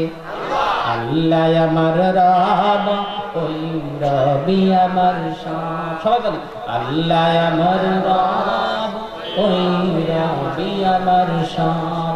দমে দমে তন মনে তারি অনুভব। আল্লাহ আমার রব, ওই রবি আমার সব। তোমার দুনিয়াতে আমি যেদিকে তাকাই, অথই নিয়ামতে ডুবে আছি সবাই। পাখালির গানে তুমি তসবিহ কলরা, তসবিহ কলরা। আল্লাহ আমার রব, এই রবি আমার সব।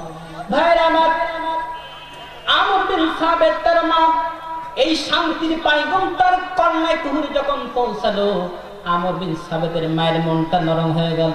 বিশ্ব নবীজির সাথে আগের দিন কথা বলেছেন আক্রমণাত্মক, আর আজকে কথা বলতেছেন নরম সুরে, কন্যা সুবহানাল্লাহ। এগুলো করার মালিক কে? আল্লাহ। আমর বিন সাবিত রাদিয়াল্লাহু তাআলা তিনি ইসলাম কবুল করেন। তার মা বলেন, বাবারে, ও মুহাম্মদ, আমি বুঝতে পেরেছি। আমর বিন সাবিত বলেন, আমি দেখলাম মুহাম্মদ সাল্লাল্লাহু আলাইহি ওয়াসাল্লাম তিনি যখন আমার বাড়িতে প্রবেশ করলেন, আমার ঘরের ভিতরে যখন প্রবেশ করলেন, আমার মানে বারান্দার ভিতরে যখন প্রবেশ করলেন, আমি দেখলাম মুক্তার মতো যেন বিশ্বনবী মুহাম্মদ সাল্লাল্লাহু আলাইহি ওয়াসাল্লামের ঘাড় থেকে যেন কি জ্যোতি বের হয়ে যাচ্ছে। এত সুন্দর মানুষ পৃথিবীতে আর কেউ ছিল না। আপনার আমার নবী, এটা কোন আমলিকির নবী না, এটা কোন বিএনপির নবী না, জাতীয় পার্টির নবী না, কোন মানুষের নবী না। সকল দল মত নির্বিশেষে সকল মানুষের নবীর নাম কি? মুহাম্মদ সাল্লাল্লাহু আলাইহি ওয়াসাল্লাম। আমাদের মুখ মানে দরদ আমাদের নবীর উপরে থাকতে হবে, কথাটা ঠিক কিনা? মান আহাব্বা সুন্নতি ফাকাদ আহাব্বানি, মান আহাব্বানি কানা মাই ফিল জান্নাহ। যারা রাসূলকে মহব্বত করলো, ভালোবাসো, রাসূলকে অনুকরণ করলো, অনুসরণ করলো, কানা মাই ফিল জান্নাহ, কিয়ামতে আমি বিশ্ব নবীর সাথে তাদের হাসর হবে, জান্নাত হবে। সুবহানাল্লাহ, জোরে বলেন না। ভাইরা আমার, আমর বিন সাবিতের মা বলেন, হে মুহাম্মদ, বুঝতে পেরেছি তুমি সাধারণ কোন মানুষ নয়। হে আখিরি জামানার নবী মুহাম্মদ সাল্লাল্লাহু আলাইহি ওয়াসাল্লাম, যে কোনো মুহূর্তে আমার মৃত্যু এসে যেতে পারে। ইয়া রাসূলুল্লাহ, আমাকে ঈমানের কালেমা পড়াই দেন। আশহাদু আল্লা ইলাহা ইল্লাল্লাহ وحده لا شريك له وأشهد أن محمدا عبده ورسوله ভাইরা আমার আমর বিন সাবিতের মা যখন ইসলাম কবুল করলেন এইবার একটা প্লাস পয়েন্ট পেলেন বিশ্ব নবীজি বললেন মা একটু আপনার সন্তানের সাথে আমার দেখা করার পারমিশন দেন সুযোগ করে দেন আমর বিন সাবিত ঘুমায় আছে মাজি কানে কানে বলছে রে বাবা আমর বিন সাবিত তোর কাছে আখিরি জামানা নবী মুহাম্মদ সাল্লাল্লাহু আলাইহি সাল্লাম এসেছে বাবা একটু কথা বলার জন্য শুধু একটু মেহেরবানি করে তার সাথে কথা বলো এই কথা যখন বলছেন আমর বিন সাবিত তার গায়ে যায় অ্যালার্জির মতো বেগুন খাইলে যেমন অ্যালার্জি বেড়ে যায় ওইরকম আমর বিন সাবেতের গায়ে জ্বালা উঠে গেল। বললেন মা দূর হয়ে যেতে বলো, সে আলো সেই ব্যক্তি মুহাম্মদ যে আমার বাবাকে হত্যা করেছে, আমার চাচাকে হত্যা করেছে, আমার আত্মীয় স্বজনকে হত্যা করেছে।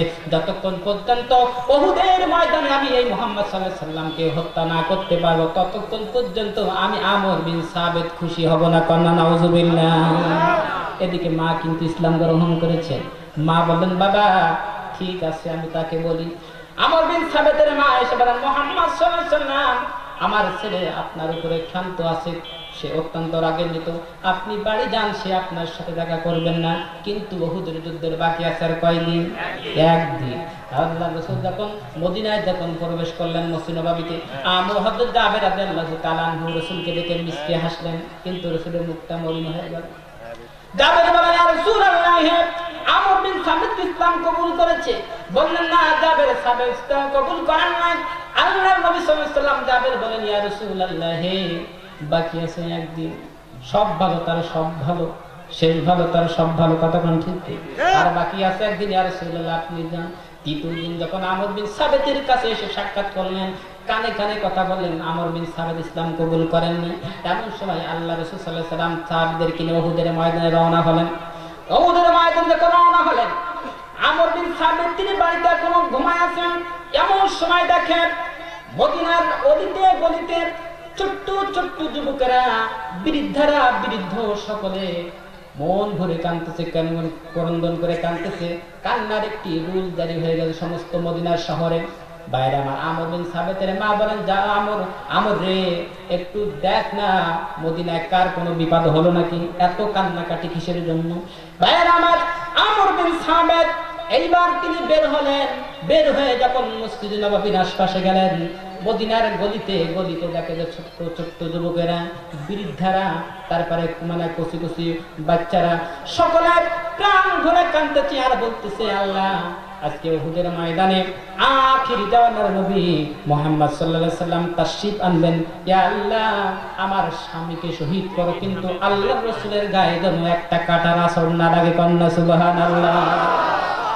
ভাইরা আমার নারীরা মাটিতে গড়াগড়ি দিচ্ছে আর বলছে ও আল্লাহ, ও পাক পরওয়ারদিগার তোমার কাছে দোয়া করি, আমার স্বামী উহুদের ময়দানে গেছেন, আল্লাহ আমার স্বামীকে শহীদ করো, কিন্তু আল্লাহর নবীজির গায়ে যেন একটা দাগ না লাগে। কন্যা সুবহানাল্লাহ। আমর বিন সাবিত এই দৃশ্য দেখে হিদায়াত দেওয়ার মালিক কে? আল্লাহ। আমর বিন সাবিত বাড়ি আসলেন, বাড়ি এসে বললেন ও আমার আম্মি জান আমাকে জিহাদের ময়দানে দেন, আমি উহুদের ময়দানে যাব, আমাকে যুদ্ধের পোশাক দেন। যুদ্ধের ময়দানে আমর বিন সাবিত চলে গেলেন। যাওয়ার সাথে সাথে তিনি বললেন ও মক্কার ও কাফের মুশরিকরা, আমি আমর বিন সাবিত এসেছি মুসলমানদের পক্ষ হয়ে, এক হাতে তরবারি আর এক হাতে ঠান্ডা অর্থাৎ ঢাল, আমি ইসলামের পক্ষ হয়ে লড়াই করব। কে মায়ের সন্তান আসো আমর বিন সাবিতের সামনে যুদ্ধের জন্য আসো। কন্যা সুবহানাল্লাহ। বাইরে নারায়ে তাকবীর দিয়ে যখন আমর বিন সাবিত উহুদের ময়দানে প্রবেশ করলেন, অসংখ্য কাফেরকে তিনি হত্যা করে এক পর্যায়ে আমর বিন সাবিত তিনিও শাহাদাতের পেয়ালা পান করলেন। কন্যা সুবহানাল্লাহ। বাইরে উহুদের অনেক লম্বা ঘটনা। বাইরে আমার আল্লাহ রাব্বুল আলামিন এই কোরআনে কারীমের সূরা আলে ইমরানের 169 নম্বর আয়াত আল্লাহ পাক বলেন ইয়ামসাসুকুম করহুন ফাকাদ মাসাল কওমা করহুম মিথলু। আল্লাহ রাব্বুল আলামিন বলেন তোমাদের গায়ে এখন আঘাত লেগেছে, এই জন্য কি তোমরা দুঃখ ধরাবন্ত হবে, কিন্তু এর আগে বদরের প্রান্তরে 70 জন কাফের সহ আবু জেহেলের মতো নেতা হত্যা হয়েছে, জাহান্নামে চলে গেছে। আল্লাহ পাক বলেন এত কালের উত্থান পতন, সুতরাং হতাশা হলে হবে না, ধৈর্য হারা হলে হবে না। আল্লাহ পাক বলেন ওয়ালা তাহিনু ওয়ালা তাহজানু ওয়া আনতুমুল আ'লাউনা ইন কুনতুম মুমিনিন। তোমাদের কোনো ভয় নাই, কোনো চিন্তা নাই, শুধুমাত্র থাকা লাগবে কি ঈমান। ঈমান যদি থাকে আল্লাহ পাক বলছেন তোমাদের কোনো হতাশা হবার চিন্তা নাই, দুঃখ হবার কোনো চিন্তা নাই, আমি আল্লাহ পাক তোমাদেরকে বিজয় দান করব। সবাই বলেন না সুবহানাল্লাহ। ভাইরা আমার আল্লাহ রাব্বুল আলামিনের নবী কাফের বেঈমানরা আব্দুল্লাহ ইবনে কামিয়া হাদিসের ভিতরে এসেছে একটি পাহাড়ের উঁচা জায়গায় দাঁড়ায় একটা পাথর নিয়ে যখন বিশ্ব নবীজির মাথা মোবারক বলে একটা পাথর মারলেন। হাদিস শরীফের কিতাবুল মাগাজি বুখারী অধ্যায়ের ভিতরে এসেছে আল্লাহর নবীজির মাথায় যে হেলমেট ছিল মাথার হেলমেটটা কপালে বিদ্ধ হয়ে গেল। আল্লাহর নবীজি অজ্ঞান হয়ে পড়ে গেলেন। এক পর্যায়ে সমস্ত কাফেররা বলল কুতিলা মিন মুহাম্মদ নাউযুবিল্লাহ, মুহাম্মদ নিহত হয়েছে, শাহাদাত বরণ করেছে। এই কথা তখন বলছে। ভাইয়ের আমার, শাহাদাতের কি মত দেবেন? হযরত আলী কাঁদতেছে, সাহাবীরা কান্নার রোল জারি হয়ে গেল। আহারে, কার জন্য আমরা লড়াই করব? যার জন্য আমরা জীবন দিতে এসেছি সেই মুহাম্মদ বিন আব্দুল্লাহ আজকে নাই, আল্লাহ রাসূল নাই, কার জন্য লড়াই করব? ভাইয়ের আমার, কিতাবের ভিতরে বুখারী অধ্যায়ের ভিতরে এসেছে অনেক লম্বা ঘটনা। বিশ্ব নবীজিকে একটা গর্তের ভিতরে পাওয়া গেল অজ্ঞান অবস্থায়। সাহাবীরা হযরত ওসমান, হযরত আবু বকর আর হযরত ওমর তিনজন বিশ্ব নবীজিকে কাঁধে করে ভর করে নিয়ে উহুদের পাহাড়ে উঠলেন। যখন বিশ্ব নবী আর তিনজন সাহাবী উহুদের পাহাড়ে উঠছেন তখন পাহাড় থরথর করে কাঁপতেছে। কান্না সুবহানাল্লাহ। আল্লাহ নবী বললেন, উসবুতি ইয়া উহুদ, উসবুতি ইয়া জিবাল, ফাইন্না আলাইকা ইয়া নাবিয়াল্লাহ ওয়াস-সিদ্দিকিনা ওয়াশ-শুহাদাইন। ওরে পাহাড় উহুদ, থেমে যা, থেমে যা। তোর আখিরি জামানার নবী আর একজন হলো সিদ্দিক আকবর, আর দুইজন হলো সাহেব শহীদ। কান্না সুবহানাল্লাহ।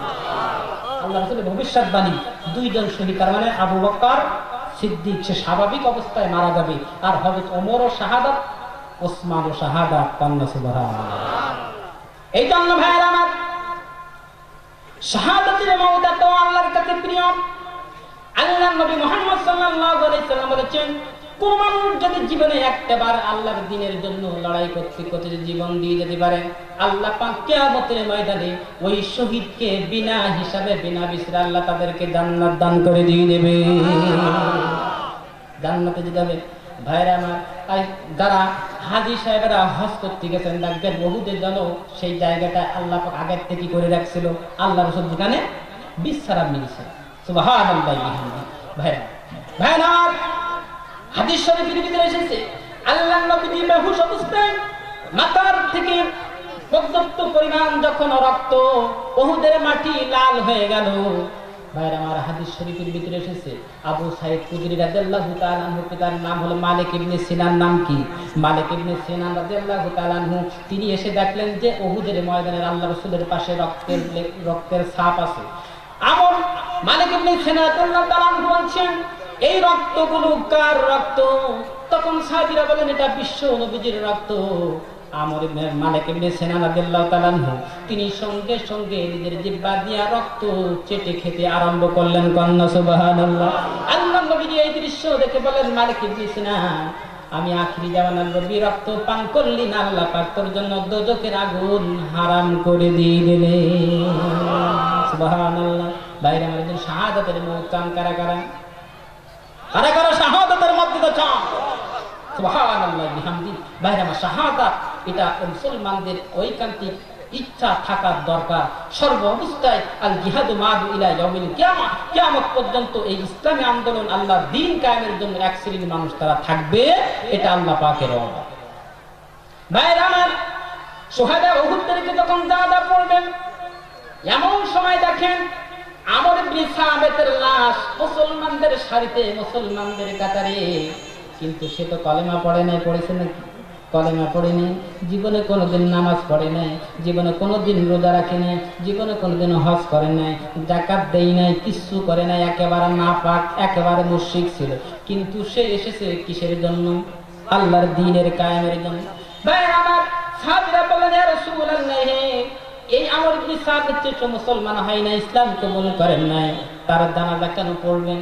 আল্লাহ তাআলার নবী বললেন, ও আমার সাহাবীরা, তোমরা তো নবী না, আমি নবী দেখতেছি। আমর ইবনে সাবিতের লাশটা জান্নাতের ভিতরে আল্লাহ পাক গোসলের ব্যবস্থা করে দিয়েছে। সুবহানাল্লাহ। শাহাদাতের মওত, তাহলে জীবনের না নামাজ না পড়েও একত্ব এই লোকটি আল্লাহর দ্বীনের জন্য আসার খাতিরে আল্লাহ পাক তার জীবনের সব গুনাহ খাতাগুলো আল্লাহ মাফ করে দিয়েছে। ভাইরা, আল্লাহ রাব্বুল আলামিন বলেন, فَلْيُقَاتِلْ فِي سَبِيلِ اللَّهِ الَّذِينَ يَشْرُونَ الْحَيَاةَ الدُّنْيَا বিল আখিরা। এই সমস্ত লোকের কাজ হলো তারা আল্লাহর জমিনে আল্লাহর দ্বীন কায়েমের জন্য লড়াই করবে, আর তারা পার্থিব জীবনকে পরিপূর্ণতা বাদ দিয়ে তারা শুধুমাত্র আল্লাহর দ্বীন কায়েমের জন্য ঐক্যবদ্ধ হয়ে থাকবে।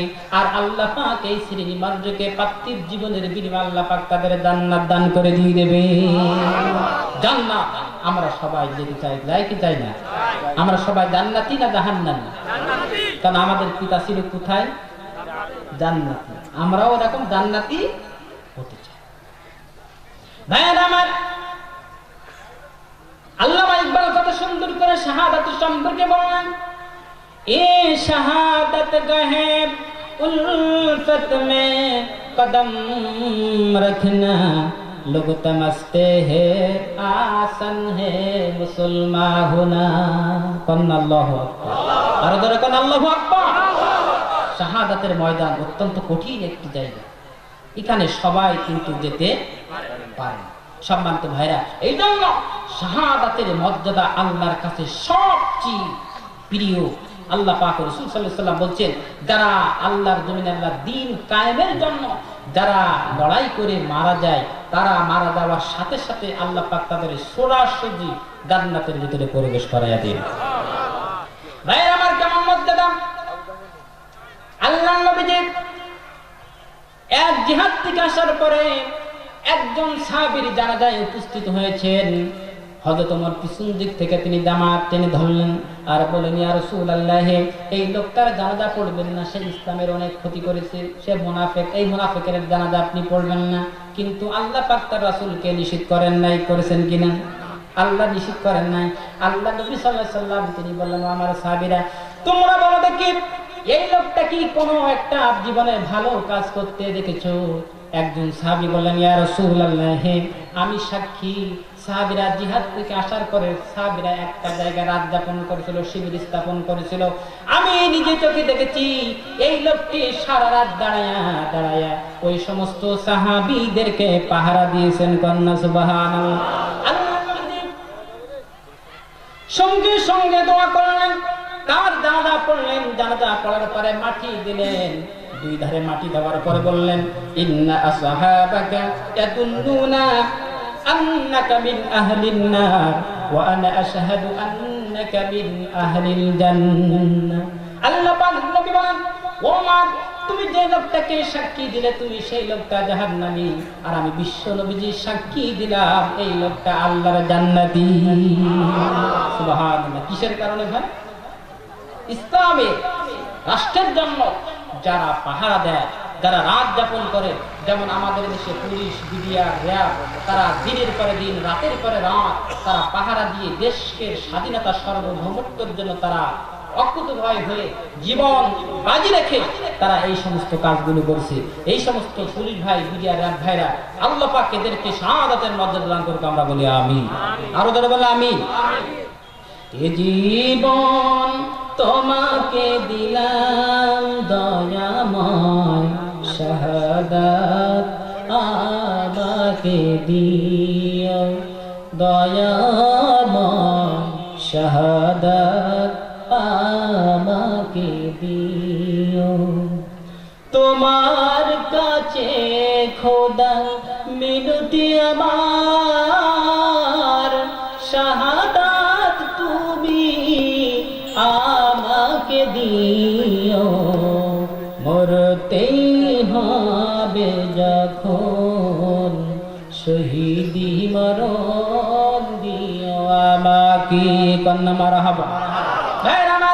তাহলে হাদিস থেকে, কোরআন থেকে বুঝলাম কি, যারা আল্লাহর দ্বীন কায়েমের জন্য যারা লড়াই করবে, শহীদ হবে, আল্লাহ পাক এদেরকে বিনা হিসাবে বিনা বিচারে আল্লাহ তাদের জান্নাত দান করে দিয়ে দেবে। সুবহানাল্লাহ। ভাইরা, আর আমাদের দেশে এক শ্রেণীর কিছু মানুষ তৈরি হয়েছে এখন, মানে বলে যে বোমা, আত্মঘাতী বোমা হামলা করে অমুক জজ সাহেবের, অমুক ওসি সাহেবের, অমুক ডিসি সাহেবের মেরে দাও, তুমি জান্নাতে যাবে। এরকম আছে না এক শ্রেণী কুলাঙ্গা, এদেরকে ধরে পুলিশের কাছে দেবে। ইসলাম এটা জায়েজ না, এটা হারাম। কোরআনের কথা, ইসলাম কখনো সন্ত্রাসী জঙ্গিবাদের স্থান নাই।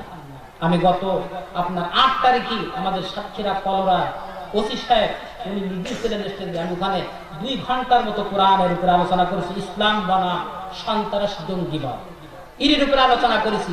উনি খুশি হয়ে আমাকে 500 টাকা হাদিয়া দিয়েছিলেন 25 টাকা। আমরা তো হলো এই জাতির পথ দেখানোর দায়িত্ব আমাদের, কথা কোন ঠিক কিনা? মানুষ ভুল পথে যাবে আর আমরা তো এটা দেখতে পারি। এই ইসলামের জঙ্গিবাদের কোনো উত্থান নাই ভাইরা আমার। আর অপসংস্কৃতি ইউরোপ কান্ট্রি এরা এই সমস্ত আত্মঘাতী বিভিন্ন ধরনের আমাদের মুসলমানদেরকে কিছু এই সমস্ত উৎসাহ করে তাদেরকে এই সমস্ত জঙ্গিবাদের খাতায় নাম দিয়ে বিভিন্ন জায়গায় বোমা হামলা করে যে সমস্ত মানুষগুলো মেরে ইসলাম কায়েম করতে চাচ্ছে। এর বিষয় হলো আল্লাহ রাসূল বলছেন, ক্বালা যাওয়ালুদ দুনিয়া আহওয়ানু আলাল্লাহি মিন কতলি রাজুলিন মুসলিমিন, রাওয়াহু তিরমিজি। জামি তিরমিজির হাদিস আবু সাঈদ কুদরি বর্ণনা করেছেন। এই হাদিসটা ওয়াকালা হাযা হাদিসুন হাসান সহিহ। ইমাম তিরমিজির হাদিসটা হলো সহিহ। কোন মানুষকে যদি নিরহ মানুষ একটা মানুষকে হত্যা করে, সে গোটা মানব জাতিকে হত্যা করলো। নাউযুবিল্লাহ। এরা এরকম যদি আপনাদের আশেপাশে থাকে, আপনারা এদেরকে ধরাই দিবেন প্রশাসনের কাছে। পারবেন তো ইনশাআল্লাহ? পারবেন তো ইনশাআল্লাহ? পারবেন তো ইনশাআল্লাহ? আল্লাহ কবুল আমরা বলি আমিন। সম্মানিত ভাইরা, তারপরে কথা হচ্ছে আল্লাহ পাক বলেন ওয়ালা নাবলুওয়ান্নাকুম বিশাইইন মিনাল খাউফি ওয়াল জু। আমি আল্লাহ পাক অবশ্যই তোমাদেরকে পরীক্ষা করব। কি করব? পরীক্ষা করব। ভয়, ভীতি, তারপরে বিভিন্ন ধরনের ফসলের ক্ষতি, জানের ক্ষতি, মালের ক্ষতি, এই সমস্ত ক্ষতি দিয়েই আমি আল্লাহ পাক তোমাদেরকে পরীক্ষা করব। এই পরীক্ষায় যদি তোমরা উত্তীর্ণ হতে পারো, আল্লাহ পাক তোমাদেরকে বিনা হিসাবে জান্নাত দান করে দিবে। সুবহানাল্লাহ বলবেন না? আল্লাহ রাব্বুল আলামিন বলেন তোমাদেরকে কেমন ক্ষতি করব। وَمِنَ النَّاسِ مَن يَشْتَرِي لَهْوَ الْمَيَّشْتَرِي وَمِنَ النَّاسِ مَن يَشْتَرِي نَفْسَهُ ابْتِغَاءَ مَرْضَاتِ اللَّهِ। মানুষের মাঝে এক শ্রেণীর লোক আছে যারা আল্লাহর জমিনে আল্লাহর দ্বীনের জন্য ঐক্যবদ্ধ হয়ে তারা আন্দোলন করে, লড়াই করে। আল্লাহ রাব্বুল আলামিন এই শ্রেণীর মানুষদেরকে কিয়ামতের দিন তাদের জান্নাত দান করে দিয়ে দেবে। সুবহানাল্লাহ বিহামদি। ভাইরা আমার, তাহলে আমাদেরকে পরীক্ষা করা হবে, বিভিন্ন ধরনের পরীক্ষা। এই পরীক্ষায় যদি আমরা উত্তীর্ণ হতে পারি, তাহলে আমরা কোথায় যাব? জান্নাতে। মনে থাকবে মুসলমান, সন্ত্রাসী করে জঙ্গিবাদ করে এটা ইসলাম কায়েম হবে না। ইসলাম এসেছে উদারতা থেকে। মানুষকে মহব্বত করতে হবে, ভালোবাসতে হবে। একবারের জায়গায় বারবার আমরা তাদের কাছে যে ইসলামের দাওয়াত, কোরআনের দাওয়াত আমরা দিতে যদি পারি, একদিন দেখবে ইদফা বিল্লাতি হি আহসান ফাইদাল্লাযী, আপনি সুপীড়িত আর দুষ্কৃত মানুষ কিন্তু এক নয়। কথা কোন ঠিক কিনা? সূরা হামিম সজ্জা। আপনি মনে করতেছেন যে আপনার শত্রু, আপনি তার কাছে ইসলামের কথা বলতে বলতে এমন একদিন আসবে আল্লাহ তাআলা পাক বলছেন ওই ব্যক্তি তোমার একদিন অন্তরঙ্গের বন্ধু হয়ে যাবে। সুবহানাল্লাহ। ইসলাম কত শান্তির ধর্ম। ভাইরা আমার, আল্লাহ নবী বলেন, হযরত আনাস রাদিয়াল্লাহু তাআলা বর্ণনা করেন, ওয়া ইন্না ইজামিয়াল বালাত ইযা আহাব্বা কওমান ফামান ইবতালাহুম ফামান রাদিয়া ফালাহুর রিদা। রাওয়াহুল বুখারী ওয়া রাওয়াহু তিরমিজি কামা ক্বালা সাল্লাল্লাহু আলাইহি ওয়াসাল্লাম। আল্লাহ রাসূল সাল্লাল্লাহু আলাইহি ওয়াসাল্লাম বলেছেন, যত বিপদ আর পরীক্ষা যত কঠিন হবে, আল্লাহ পাক তার মূল্য তত বেশি দান করে দিয়ে দেবে। যত বিপদ আসবে, যত রোগ হবে, যত অভাবে পড়বে, অনাটনে পড়বে, ফসলের ক্ষতি, ভয়ের ক্ষতি, জানের ক্ষতি, এই ক্ষতি যার উপরে যত আসবে, সে যদি ঐক্যবদ্ধ হয়ে শান্তিপূর্ণভাবে এই বিপদটাকে যে সে মাথা পেতে নেয়, আল্লাহ তাআলা রাসূল সাল্লাল্লাহু আলাইহি ওয়াসাল্লাম বলছেন আল্লাহ পাক তার মূল্য অনেক অনেক গুণ বেশি আল্লাহ পাক তাকে দান করে দিবেন। আল্লাহ নবী বলেন, ওয়া ইন্নাল্লাহ তাআলা ইযা আহাব্বা কওমান ফালাহু ইবতালাহু। আল্লাহ পাক বলেন, আমি আমার বান্দাদের মধ্য থেকে যাদেরকে ভালোবাসি, যাদেরকে যাচাই করি, মহব্বত করি, আল্লাহ রাব্বুল আলামিন তাদেরকে বিভিন্ন সময় বিভিন্নভাবে আল্লাহ পাক পরীক্ষা করেন। সুবহানাল্লাহ। ভাইরা আমার, এই জন্য বিপদ মুসিবত যত আসবে তত তার মূল্য আল্লাহর কাছে বেশি পাওনা থাকতে পারে না। সুবহানাল্লাহ। সম্মানিত ভাইরা, এই হলো কোরআনে কারীমের সংক্ষিপ্ত তাফসীর। তিনটা আয়াত আমি আপনাদের সম্মুখে পড়েছি। প্রথম যে সবরের গুণ থাকবে কয়টা ভাই? কয়টা? তিনটা। আমি আবার একটু স্মরণ করে দিই। সবর শব্দের অর্থ হলো আপনার নফস বা প্রবৃত্তি, নফসকে নিয়ন্ত্রিত করা, কন্ট্রোল করা, যে কোনো হারাম নাজায়েজ কাজ থেকে বিরত থাকার নাম হলো সবর। 2 নম্বর সবরের গুণ থাকবে তাকে ইবাদতের মধ্যে আনুগত্য, বাধ্যতা করতে হবে। এই নফসকে ইবাদতের ভিতরে আনুগত্য করতে হবে, বাধ্যতা করতে হবে। আর 3 নম্বর হলো যত বিপদ আসে, মুসিবত আসে, সমস্ত বিপদ মুসিবতকে মাথা পেতে সবরে জামিন যদি কেউ করতে পারে, আল্লাহ পাক বলছেন ইন্নামা ইউওয়াফাস সাবিরুন আজরাহুম বিগৈরি হিসাব। সবরকারী বান্দাদেরকে তাদের হিসাব কিয়ামতের দিন আল্লাহ পাক সহজ করে দিয়ে দেবে। সুবহানাল্লাহ। সম্মানিত ভাইরা, যে কর্তৃপক্ষ আমাকে অনুরোধ করছে যে মা বোনদের কিছু নসিহত চাই, মহিলারা প্যান্ডেলে আছে, জি সারা বিশ্বে যার কথা, কোরআনের কথা আমরা শুনতেছি বিভিন্ন জায়গায়, আল্লাহ পাক তা আমার ভাইকে হায়াতে তাইয়্যিবা সেহাতে কুল্লে আজলা দান করতে আমরা বলি আমিন। আমি আর 2-1 মিনিটের ভিতরে কথা শেষ করে দেব। সবাই যে এই স্টার জলসার জি বাংলা বর্তমান আমাদের দেশটা করলে সোনার বাংলা ঠেস, কথাটা ঠিক কিনা ভাইরা? আমি একটা গান বানাইছি এই স্টার জলসার এই বিষয়ের উপরে, এই গানটা গেয়ে আমি শেষ করে দেবো। এই গানটা বলে আমি শেষ করে দেবো। সম্মানিত মা বোনেরা, আপনারা খেয়াল করে শুনুন। আপনাদেরকে বলি, আপনারা যদি স্বামীর খেদমত করেন, আল্লাহ রাসূল বলছেন কোন স্বামী মারা যাওয়া, স্ত্রী মারা যাওয়ার পরে তার স্বামী যদি বলে আমার স্ত্রী ভালো ছিল, আল্লাহ রাসূল বলছেন ওই মহিলা জান্নাতি। সুবহানাল্লাহ বলেন না? সুবহানাল্লাহ। মা বোনেরা, আপনারা খেয়াল করে শুনুন। ভাইরা আমার, এই স্টার জলসা আর জি বাংলা এই পাখি নাটক, ভিডিক নাটক, পাখি জামা, এই বিষয়ে আমি একটা গান তৈরি করেছি, আপনাদেরকে শোনাবো। শোনায় আমি শেষ করে দেবো, একটু ইকুদার হবে। সেই গানটা হলে খেয়াল করে শুনবেন, অর্থ আছে, অর্থ আমি বলবো না। খেয়াল করে শুনলে যারা জ্ঞানী, যারা বোঝে, তারা শুধু মানে ইশারায় ওয়াবুসকে বুঝাইতে পারে কে বা কোথায়। কসুর মতো কসু হলি অল্প জালে সাজে, আর মানুষ হলে মানুষ এক কথায় গেছে, কথাটা ঠিক কিনা? এই জন্য আমি গানের মাধ্যমে আপনারা বুঝে নেবেন। সেই গানটা হবে জান তুমি রাগ করো না, খোলো তোমার রাখি, তোমার জন্য আনছি কি রে নতুন জামা পাখি। জান তুমি রাগ করো না, খোলো তোমার রাখি, তোমার জন্য আনছি কি রে নতুন জামা পাখি। স্টার জলসা দেখে যখন হইছো ইমান হারা, জানি তোমার ঘুম হবে না পাখি জামা ছাড়া রে, হে পাখি জামা ছাড়া। জান তুমি রাগ করো না, খোলো তোমার রাখি, তোমার জন্য আনছি কি যে নতুন জামা পাখি। 17 জন পালক পেল তারা, খোলো অঙ্গার বধূ, হাই রে আমার পাখি জামা না জানি কি মধু। এই বাংলাদেশে 17 জনে পাখি জামা না পাইতে তালাক পেয়েছে, 7 জন গেছে না। কথা কান ঠিক কিনা? এই মানে বলছি না সত্য বলছি? 17 জন পেল তালাক, হলো অঙ্গার বধূ, হাই রে আমার পাখি জামা না জানি কি মধু। যে জামাটা লাগতো সবার দিন ধর্মের কাজে, সেই জামাটা পাই না যাওয়া অনেক নারীর মাঝে। জান তুমি রাগ করো না, খোলো তোমার রাখি, তোমার জন্য আনছি কি রে নতুন জামা পাখি। জান তুমি রাগ করো না, খোলো তোমার রাখি, তোমার জন্য আনছি কি রে নতুন জামা পাখি। আসসালামু আলাইকুম ওয়া রাহমাতুল্লাহি তাআলা ওয়া বারাকাতুহু।